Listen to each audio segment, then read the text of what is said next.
Bien. Bonjour à tous. Bonjour à ceux que j'ai pas eu l'occasion de saluer et bonjour à ceux qui vont regarder donc cette vidéo. Et avant de commencer, je dois d'abord vous avouer que initialement,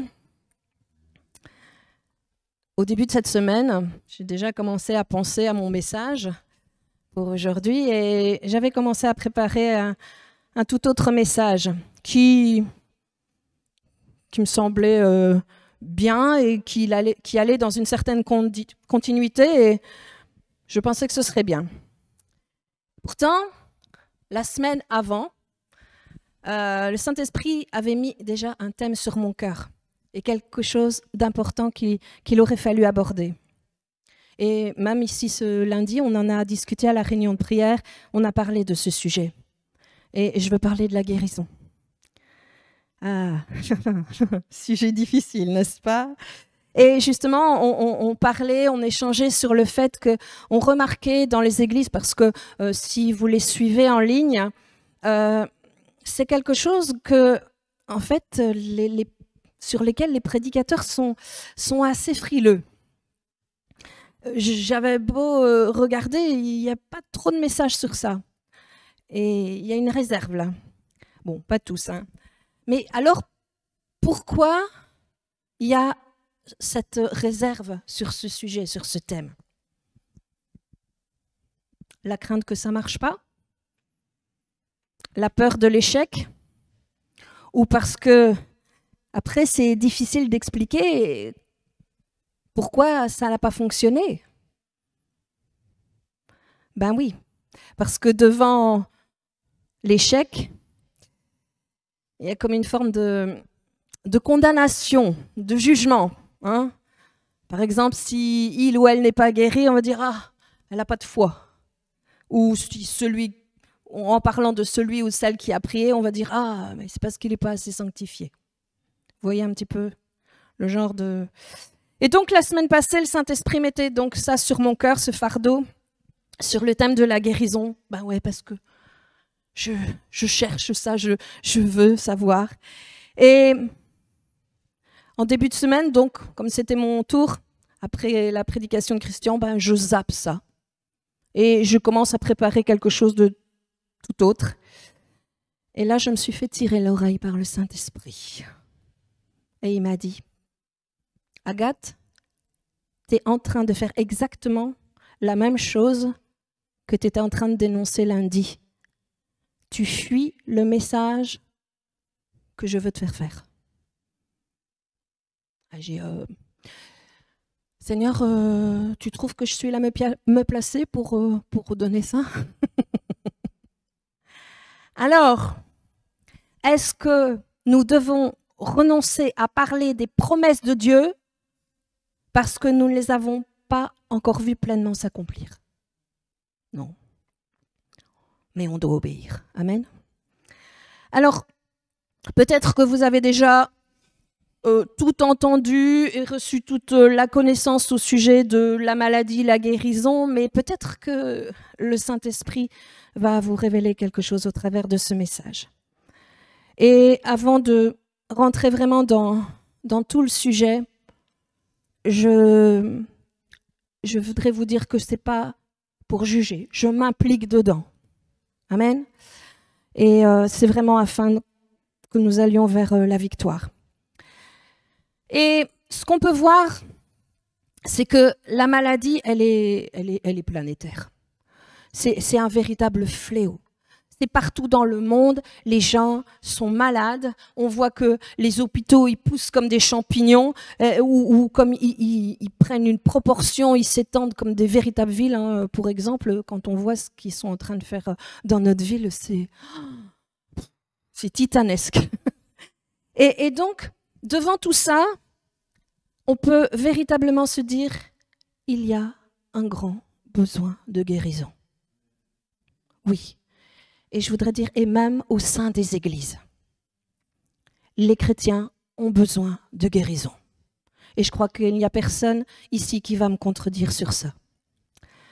Alors, nous chrétiens, enfants de Dieu, appliquons-nous et essayons d'entendre ce que Dieu dit à ce sujet et ce que le Saint-Esprit veut nous révéler par rapport à la maladie. Alors justement, parlons de la maladie. Il faut faire attention parce qu'il y a cette pensée qui est véhiculée que la maladie, c'est peut-être la volonté de Dieu. On sait bien que non, mais c'est plus subtil que ça. Attendez.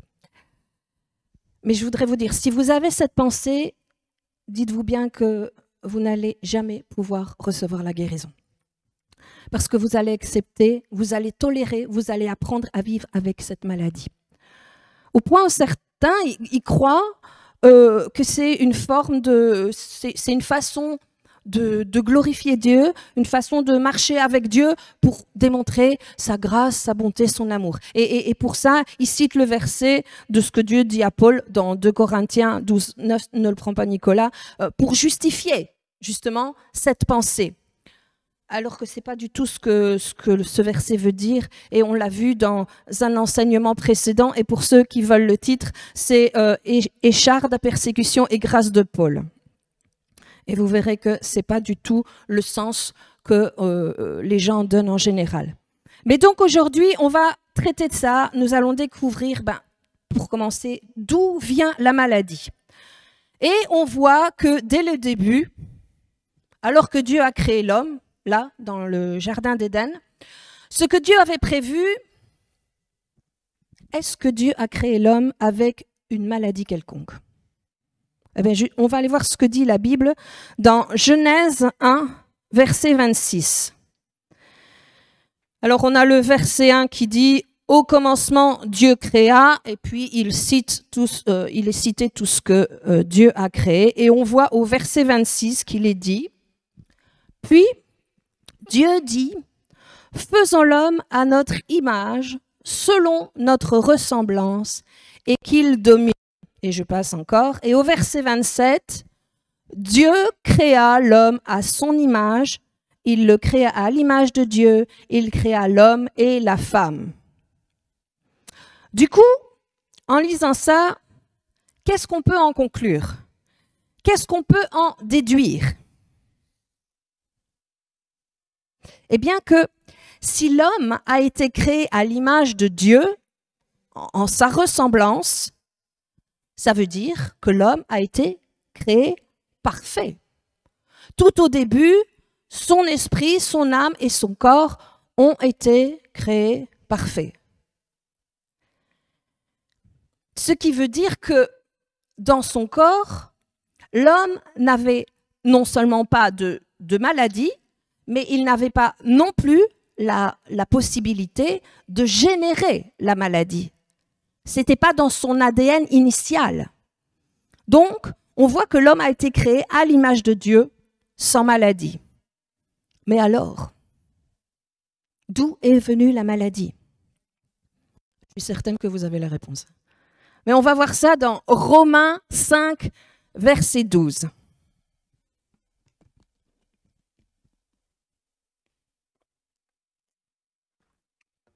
C'est pourquoi, comme par un seul homme, le péché est entré dans le monde et par le péché la mort, et qu'ainsi la mort s'est étendue sur tous les hommes.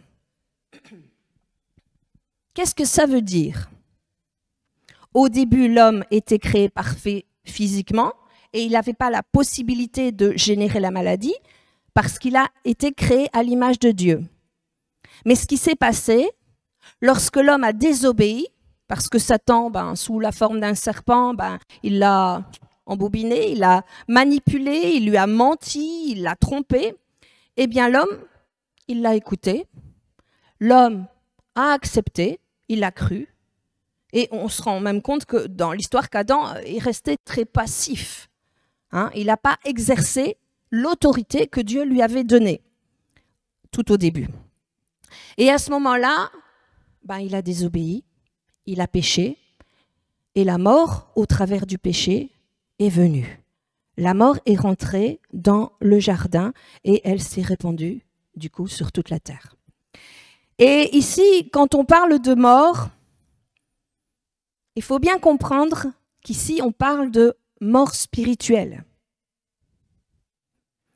Mais est-ce que vous savez que la mort spirituelle, c'est ce qui engendre toutes sortes de morts? Et la mort spirituelle, c'est la séparation d'avec Dieu.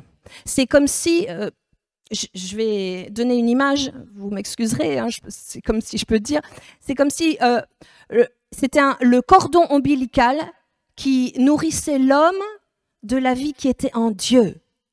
Et ce qui s'est passé avec la désobéissance, avec le péché, c'est que le cordon ombilical a été sevré, a été coupé. Et du coup, l'homme a été séparé de Dieu. Je ne parle pas d'une manière physique, hein, non, parce que l'homme, il était toujours là dans la présence de Dieu. Mais vous comprenez, c'est ça, c'est de la manière spirituelle, c'est une séparation spirituelle qui s'est passée. Et donc là, la mort est entrée et elle s'est étendue sous toutes ses formes. Et donc, non seulement spirituelle, mais aussi donc la pauvreté, oui, parce que initialement, Dieu avait prévu des plans d'abondance de toutes sortes pour l'homme, mais là également, une forme de mort s'est installée et c'est la maladie, c'est aussi une sorte de mort physique. Ben oui, je vais vous donner un exemple. Si vous êtes malade et que vous ne priez pas ou que vous n'allez pas vous soigner, voir le matin pour vous soigner, comment les choses vont se terminer avec cette maladie? Vous comprenez du coup ce que je veux dire? Donc nous voyons que parce que la mort est rentrée dans le monde, la mort, la maladie, la misère s'est répandue. Et c'est là, mes amis, que la maladie est rentrée dans le monde. Alors question, comment devons-nous voir et considérer la maladie? Est-ce que nous devons l'approcher, l'accepter, la tolérer comme étant quelque chose de normal ou comme étant quelque chose avec laquelle on doit, quelque part, apprendre à vivre? Nous allons analyser. Comment est-ce que Dieu voit la maladie? Alors, petit rappel, la maladie a envahi le monde au travers de la mort spirituelle qui est entrée à cause du péché, de la désobéissance. Donc, revenons à la question, comment est-ce que Dieu voit la maladie qui est une forme de mort? Est-ce que Dieu, il est OK de voir la maladie se répandre? Est-ce que Dieu accepte la maladie? Est-ce que Dieu utilise la maladie? On va regarder ça un petit peu de plus près. On va prendre 1 Corinthiens 15, verset 26. Le dernier ennemi qui sera détruit, c'est la mort. Donc là, Paul, il nous révèle que la mort sera le dernier ennemi que Dieu va anéantir, va assujettir. Faites attention. Donc, Paul nous dit que Dieu voit la mort comme un ennemi, et si la mort est liée à la maladie, on peut en conclure que la maladie est aussi un ennemi de Dieu. Amen. Et on voit même dans Romains 12, verset 9, Paul nous dit même « Ayez le mal en horreur ». Le mal sous toutes ses formes. Parce que le mal, le malin, la maladie, le malin, vous comprenez, vous voyez. Donc, nous devons avoir en horreur le mal et la maladie.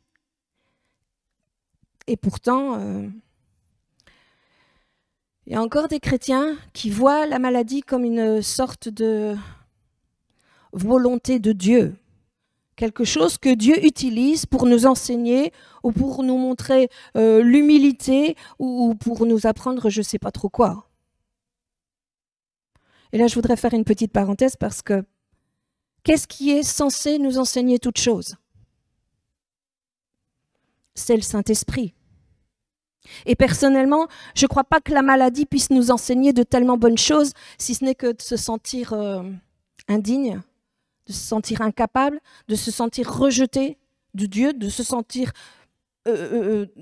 rejeter, même tout simplement devenir amer à cause de la souffrance. Enfin, bref, vous voyez bien toute la panoplie de choses qui peuvent venir lorsque on est malade. On se sent condamné. Donc, j'en reviens à ce genre de pensée que la maladie est acceptable parce qu'elle est comme une leçon de la part de Dieu, ou même que c'est quelque chose qui fait partie de la vie. Ouais, normal. Regardez l'acceptation de la maladie dans le monde. Le monde en parle comme si c'était logique et que ça fait partie de la vie et que c'est naturel. Et quand tu vieillis, voilà. Et à partir de 40 ans, hein, tu dois avoir ça, ça et ça qui commence. Et si jamais à 50 ans, tu as mal nulle part, c'est pas normal. Hein? Même les médecins de famille, parfois, tiens, mais tu vois, tu auras les mêmes problèmes de santé que ton père ou que ta mère. Donc on voit que le monde véhicule cette pensée qu'on doit s'y attendre à la maladie. Et en ce moment, il commence à refaire froid, ça va être l'hiver, tu vas avoir froid, tu vas attraper la grippe, tu vas avoir mal à tes articulations, ou ceci ou cela, enfin, vous voyez quoi.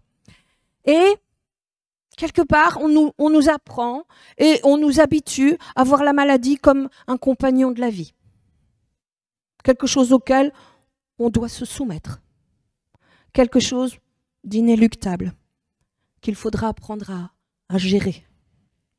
Mais mes amis, c'est parce que la Bible nous encourage à faire.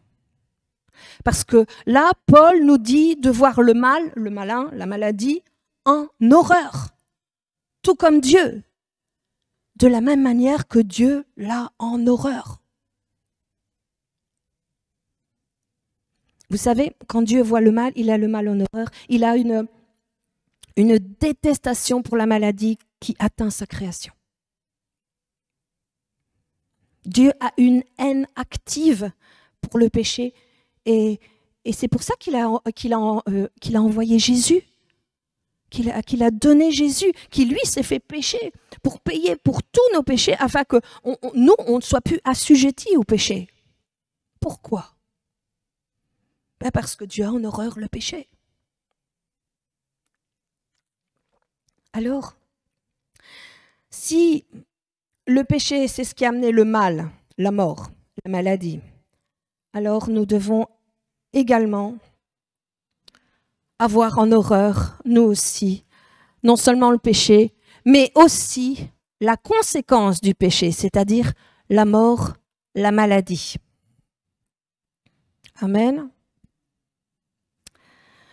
Dans Luc 13, du verset, mais on ne va pas tout mettre, Nicolas, du verset 10 à 16, on prendra après le verset 7.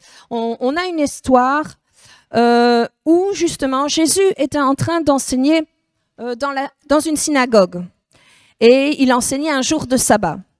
Et il voit une petite femme qui passe et qui est complètement courbée et qui ne pouvait pas se redresser. Et ça faisait 18 ans que ça durait. Et Jésus, il a un cœur de compassion. Et lui, son désir, c'est de soulager, c'est d'aimer, c'est de guérir.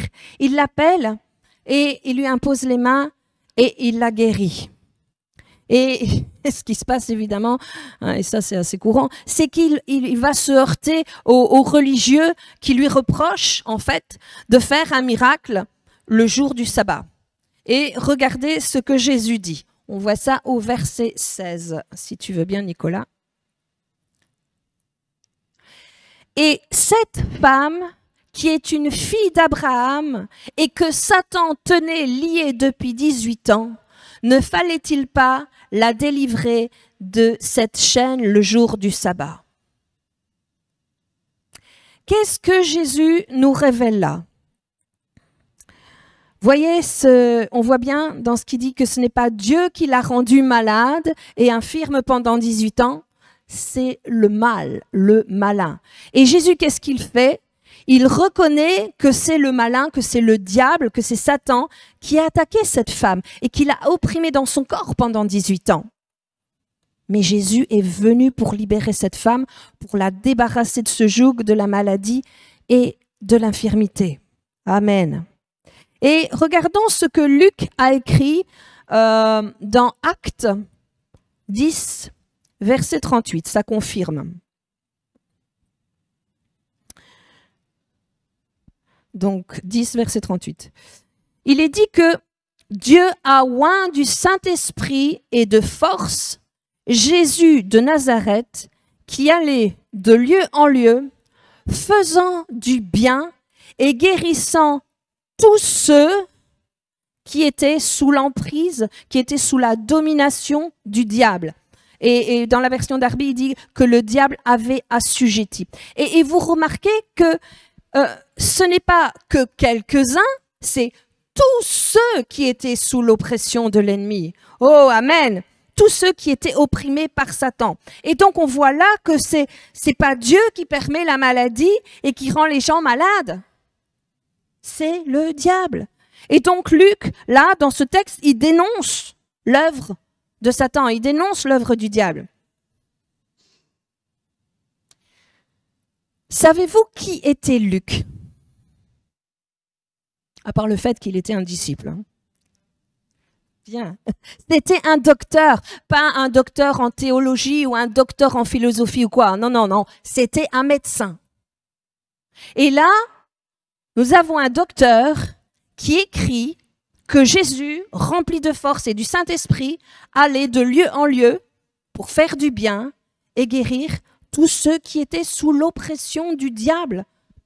Un docteur qui reconnaît que la maladie vient du diable, que ce n'est pas quelque chose de simplement naturel ou quelque chose qui fait partie du fonctionnement de la vie. Non, un docteur qui nous révèle que l'origine de la maladie vient du malin. Oh, moi j'aime bien ce docteur Luc-là. Donc, petit récap. La maladie, elle est rentrée au travers de la mort spirituelle qui est venue à cause du péché, que Jésus appelle la maladie, la mort, ennemie de Dieu et l'œuvre du diable. Et docteur Luc, il appelle ça l'oppression du malin, du diable. Et nous voyons que Dieu nous demande de haïr le mal. Alors, pourquoi est-ce qu'aujourd'hui, le monde accepte la maladie comme quelque chose de normal, comme faisant partie de la vie?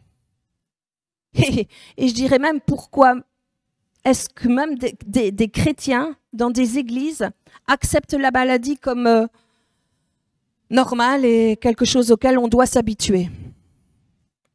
Je me souviens dans le stage d'école biblique que j'ai fait, on avait divers enseignants et on a eu un pasteur et je ne sais plus par quel biais on en est venu à parler justement de la guérison. Et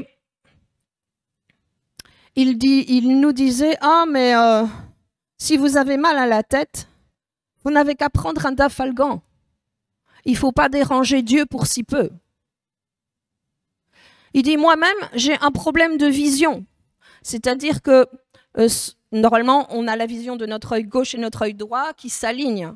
Et on a des contours nets. Mais lui, ça ne s'alignait pas et donc il y avait comme un flou, quoi. C'était en décalé pour l'image. Et il me disait « Et moi, je fais avec. » J'ai pas le même Dieu. J'ai pas le même Dieu. Alors, pourquoi accepter cela? Parce que le diable, il est tellement malin, et c'est pas pour rien d'ailleurs qu'il s'appelle le malin. Il utilise le mensonge, il utilise la tromperie, la manipulation, et il vient pour perdre le monde. Et il a convaincu le monde avec des mensonges. En manipulant l'homme, il a dupé le monde pour faire croire aux hommes qu'ils devaient accepter la maladie, que c'est normal et que ça fait partie de la vie. Et voire même que des fois Dieu l'utilisait. Non, non, mes amis, Dieu a en horreur cela, c'est son ennemi. Amen. Pourquoi? Tout simplement parce que ça vient du malin et que tout ça est basé sur un mensonge. Alors, si Dieu a en horreur le mal, le mensonge, le péché et la maladie. Ça veut dire que nous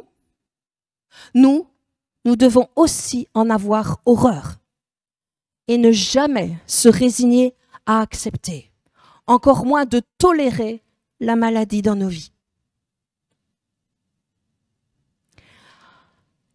On doit être de ceux qui résistent à la maladie, tout comme on résiste au péché. Cette semaine, j'ai eu l'occasion d'être en ligne avec une chrétienne de cette assemblée. Et elle parlait évidemment de ce qu'elle vivait dans son corps, de ses souffrances, mais qu'elle s'accrochait. Et elle disait, « Ah, mais parfois pendant la nuit, j'ai des douleurs et c'est terrible. » Et j'ai dit, « Ah non, hein, pas ma nuit, là, non !» C'est bien. Ça m'a aidé pour faire ce message. Je me suis dit, c'est la bonne amorce. Alors, résistons à la maladie comme nous essayons de résister au péché. Et c'est ce que Jacques nous dit dans Jacques 4, verset 7. Il nous dit, résistez au diable et il fuira loin de vous. On connaît bien ce verset. Résistez à l'ennemi. Ouais, plus facile à dire qu'à faire, hein. Mais on va voir ce qu'on peut faire pour y arriver et probablement que je ne vais pas apporter tout ça en un message et on verra par la suite. Mais pour commencer, je voudrais vous amener vers un verset et c'est dans Éphésiens 4, verset 26. Mes amis, ce verset a été très mal compris, très mal interprété et même déformé. Alors j'aimerais qu'on lise ce verset qui détient quelque chose d'important et on va prendre la version Darby. Pourquoi? Parce que ici, elle est plus fidèle par rapport aux textes originaux.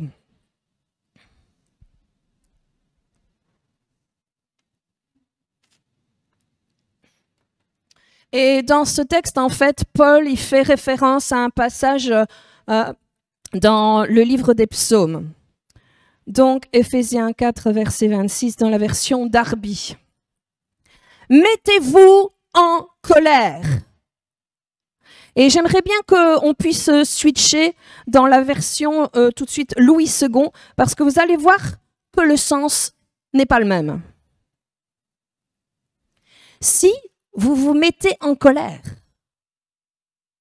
Non, ce n'est pas la même chose.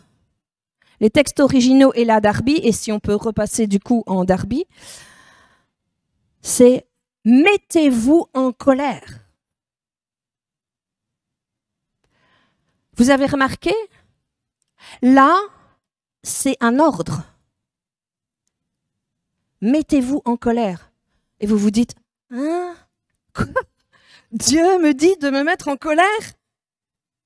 Mais souvent, on pense que la colère, c'est toujours quelque chose de négatif et qu'on ne devrait jamais se mettre en colère en tant que chrétien. Mais non, mes amis, il y a un genre de colère qui est une colère sainte. Et la colère n'est pas toujours péché.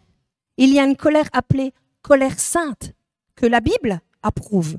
Dieu connaît la colère. Et c'est à cela que Paul fait référence justement par rapport aux psaumes. Et ici, le texte l'ordonne même aux chrétiens. Vous savez, il y a dans le Nouveau Testament, il utilise deux termes grecs bien distincts pour la colère. Le premier, pour la colère sainte, ça signifie passion, énergie. Tandis que l'autre, pour colère, c'est agitation, bouillonnement. Et vous savez que la Bible, en parlant de la colère, elle dit que c'est une énergie donnée par Dieu pour nous aider à résoudre nos problèmes. Et justement, regardez Jésus qui retourne au temple et qui voit les marchands, les changeurs, les vendeurs. Qu'est-ce que Jésus fait? Hein, on voit qu'il a pris des cordes, il en fait un fouet et quelque part il va faire du balayage. Et on voit cette histoire aussi dans Jean 2. Et Jésus était en colère et il a dit, on va prendre donc dans Matthieu 21, versets 12 à 13.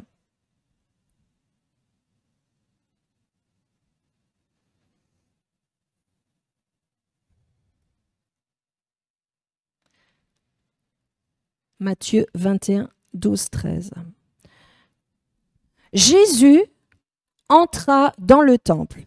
Il chassa tous ceux qui vendaient et qui achetaient dans le temple. Il renversa les tables des changeurs et les sièges des vendeurs de pigeons.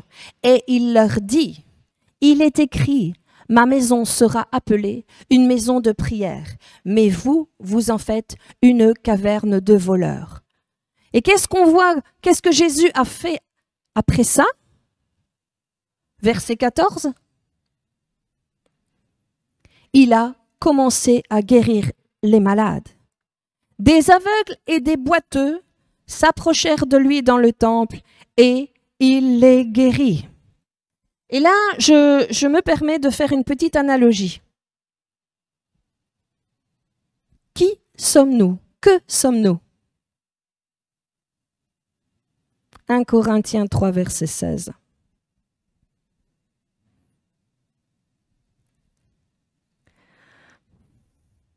Ne savez-vous pas que vous êtes le temple de Dieu? Alors, si nous laissons des mensonges, des voleurs dans le temple, que se passe-t-il? On voit ça dans Jean 10, verset 10. Le voleur ne vient que pour dérober, égorger et détruire. Moi, dit Jésus, je suis venu afin que les brebis aient la vie et la santé et qu'elles soient dans l'abondance.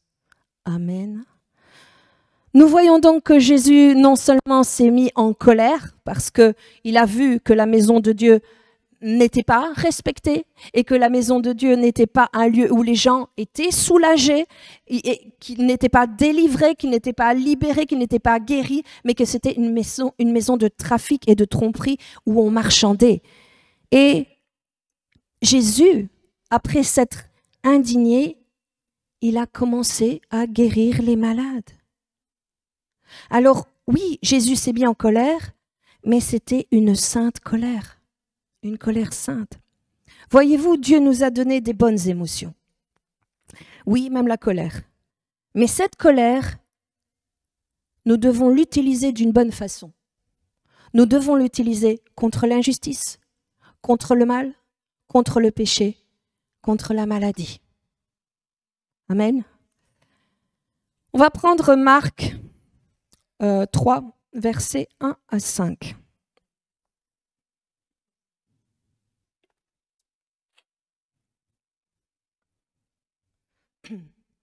Jésus entra de nouveau dans la synagogue. Il s'y trouvait un homme qui avait la main sèche, qui avait la main paralysée. Ils, donc les religieux, observaient Jésus pour voir s'il le guérirait le jour du sabbat. C'était afin de pouvoir l'accuser. Et Jésus dit à l'homme qui avait la main sèche, la main paralysée, « Lève-toi là au milieu. » Puis il leur dit, « Est-il permis, le jour du sabbat, de faire du bien ou de faire du mal, de sauver une personne ou de la tuer ?» Mais ils gardèrent le silence. Alors, promenant ses regards sur eux avec indignation, et j'aime bien la Louis II 21 dit, « Alors Jésus promena sur eux un regard de colère. Et en même temps, affligé de l'endurcissement de leur cœur, il dit à l'homme, « Étends ta main. » Il l'étendit et sa main fut guérie. Amen. Quel est l'état de nos pensées, quel est l'état de notre cœur devant la maladie et devant les personnes qui souffrent? Est-ce que comme Jésus, ça nous est insupportable au point où de constater que la maladie, ça t'indigne? Ça t'est insupportable de voir l'œuvre de Satan? Est-ce que comme Jésus, nous sommes je veux dire, étouffés de compassion parce que ça nous est intolérable de voir la maladie, de voir l'ennemi détruire des vies. Est-ce que ça nous touche encore quand on voit ça? Quand on voit quelqu'un dans la maladie, dans la souffrance? Ou est-ce qu'on a une forme d'indifférence qui nous habite et où tu te dis, bah, c'est ton problème, c'est pas le mien, débrouille-toi. Ayons cette sainte colère. Romains 12, 9 nous dit, ayez le mal en horreur, attachez-vous fortement au bien. Ça veut dire que nous devons apprendre à exercer cette sainte colère. C'est pour ça que Paul nous dit, et je reviens sur le passage donc de Éphésiens 4, versets 26 à 27, dans la Darby, toujours. Mettez-vous en colère et ne péchez pas, que le soleil ne se couche pas sur votre irritation et ne donnez pas occasion au diable. Donc ici, mettez-vous en colère, c'est comme un ordre. Et comme j'ai dit, Paul, il fait référence ici à un texte qui exprime de se mettre en colère contre l'injustice, contre le mal et le mensonge. Et on doit garder le même contexte. Ce n'est pas se mettre en colère avec ta femme, ton mari, ton voisin, ton frère, ton prochain, et avant d'aller te coucher, d'aller faire la paix, lui faire un petit bisou, et comme ça tu peux aller dormir. Non, non, c'est pas ça. C'est pas ce que dit le verset. Hein. Vous imaginez, c'est comme si c'est OK que tu sois en colère pendant la journée, mais que tu dois aller dormir en paix.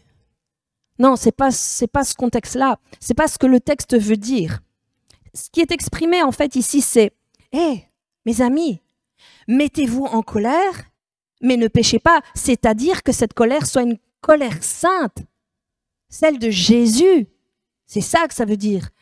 C'est manifester la bonne colère sainte. C'est dans ce fait-là de ne pas pécher, de garder cette colère sainte. Rappelez-vous, on voit dans l'histoire qui est dans Matthieu 17, ça se passe donc la montagne de transfiguration. Donc l'histoire après la montagne de transfiguration, on a Pierre, Jacques et Jean qui sont avec Jésus sur la montagne de transfiguration, et on a les 9 autres disciples qui sont restés en bas. Et une fois que Jésus est redescendu, on lui amène un petit garçon, il est dit lunatique, épileptique, qui est possédé en fait, et que les disciples n'avaient pas pu guérir et ils n'avaient pas pu chasser le démon. Et le père, il vient dans toute sa détresse pour supplier Jésus de venir à son secours parce que l'enfant souffrait atrocement. Et vous savez que Jésus, une fois de plus, il s'est mis en colère.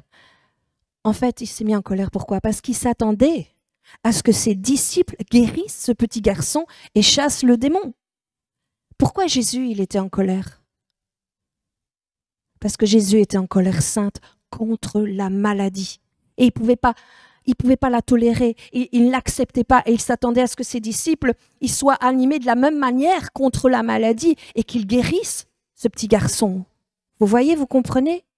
Et on voit même dans la suite du verset qu'il est dit « Jésus tança le démon ». Ça veut dire qu'il est fâché. Donc, on sent bien cette notion de colère, d'indignation, et ça, quelque part, ça révèle le cœur de Jésus, le cœur de Dieu qui est face à la maladie. Ça lui est insupportable. Il ne tolère pas, il ne voulait pas de la maladie, il n'acceptait pas, il était en colère contre la maladie. Amen. Et on voit que les disciples ont essayé de chasser le démon et de guérir ce petit garçon et qu'ils n'ont pas pu. Mais ce qu'il y a, c'est que devant ce genre de choses, certains chrétiens, même des pasteurs, en viennent à une forme de conclusion. Ah ben, on a voulu guérir le petit garçon, ça n'a pas marché, bah, peut-être comme ça que c'est la volonté de Dieu qu'il ne soit pas guéri. Mes amis, mais c'est terrible. Mais vous savez que ça se passe. Et il y a des gens de bonne volonté qui veulent aider, qui veulent aller guérir des malades. Et comme ça ne marche pas, bah, automatiquement, ils vont échafauder, ils vont construire une doctrine autour de cette expérience négative en disant que la guérison n'est pas toujours la volonté de Dieu. Non, non, mes amis, c'est pas vrai. Et on doit se garder d'avoir ce genre de pensée et de réaction devant ça et de s'excuser à l'échec comme ça. Ben oui, si ça n'a pas marché, ben c'est pas moi, c'est Dieu. Mais non, c'est ni toi ni Dieu, c'est Satan. Alors persévère. Mais si ce genre de raisonnement était vrai, je ne sais pas, mais lorsque les disciples, ils n'ont pas pu guérir l'enfant et qu'ils ont cédé la place à Jésus, bah pourquoi Jésus a pu le guérir, le petit garçon? Si ça avait été la volonté de Dieu qu'il ne soit pas guéri. Mais mes amis, quand nous prions pour d'autres guérisons ou pour quelqu'un d'autre et que ça ne marche pas, c'est pas que ce n'est pas la volonté de Dieu, mais ça veut dire qu'il y a quelque chose ici-bas qui empêche que ça marche, qui empêche que ça fonctionne. Et c'est là qu'il faut proclamer, non, Seigneur, la guérison est ta volonté. Amen. Et je veux continuer avec ce verset, je voudrais aller un peu plus loin, donc avec ce verset de Paul, et où on a vu l'attitude de Jésus, il était en colère contre la maladie et il a guéri. Et c'est pour ça que Paul nous donne cet ordre, Paul nous donne cette instruction, cette recommandation. Mettez-vous en colère, mais ne péchez pas. C'est-à-dire, mettez-vous en colère contre le mal, contre la maladie, mais que ce soit une colère sainte, pas la colère contre l'homme, pas la colère contre quelqu'un, pas la colère d'agitation et de bouillonnement. Non, cette colère sainte contre le mal, contre le malin, contre la maladie. Et Paul continue de dire que le soleil ne se couche pas sur votre irritation. Ça veut dire, ne perdez pas ce genre de colère sainte contre la maladie. Ne perdez pas cette bonne colère contre la maladie. La maladie, ça doit toujours te déranger. La maladie, ça doit toujours tu dois toujours ne pas l'accepter. Et pourquoi nous ne devons pas perdre cette colère sainte? Cette colère contre le mal, cette colère contre l'injustice, le malin et la maladie. Parce que le jour où on perd ce genre de colère sainte, qu'est-ce que Paul dit dans la suite? Ne donnez pas accès, ne donnez pas occasion au diable. C'est-à-dire qu'au moment où on perd cette colère sainte, eh bien on donne accès au malin, on donne accès à la maladie. Il y a comme une abdication. C'est pour ça, mes amis, que dans le monde, le diable, dans son mensonge, dans sa duperie, dans sa stratégie de convaincre le peuple de Dieu d'accepter la maladie, d'arrêter de se mettre en colère contre la maladie, d'apprendre à vivre avec la maladie, qu'est-ce que ça fait? Qu'est-ce que ça implique? Eh bien, le peuple de Dieu qui a donné accès au mal, à la maladie, au malin, et il apprend à vivre avec. Ça ne devrait pas être notre cas. Ça ne doit pas être notre cas.